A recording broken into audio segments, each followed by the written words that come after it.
ಕಾರ್ತಿಕ ಮಾಸದಲ್ಲಿ ನಲ್ಲಿಕಾಯಿ ದೀಪ ಹಚ್ಚುವುದಕ್ಕೆ ಹಿಂದೂ ಧರ್ಮದಲ್ಲಿ ವಿಶೇಷವಾದ ಮಹತ್ವವಿದೆ.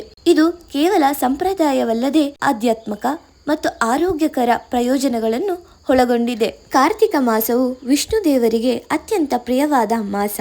ನಲ್ಲಿಕಾಯಿ ವೃಕ್ಷದಲ್ಲಿ ವಿಷ್ಣು ಮತ್ತು ಮಹಾಲಕ್ಷ್ಮಿ ದೇವಿಯು ನೆಲೆಸುತ್ತಾರೆ ಎಂದು ನಂಬಿಕೆ ಇದೆ. ನಲ್ಲಿಕಾಯಿ ದೀಪವನ್ನು ಹಚ್ಚುವುದರಿಂದ ಈ ದೇವತೆಗಳ ಆಶೀರ್ವಾದ ಲಭಿಸುತ್ತದೆ ಮತ್ತು ಮನೆಯಲ್ಲಿ ಸುಖ ಶಾಂತಿ ಸಮೃದ್ಧಿಯನ್ನು ಹೊಂದಬಹುದು.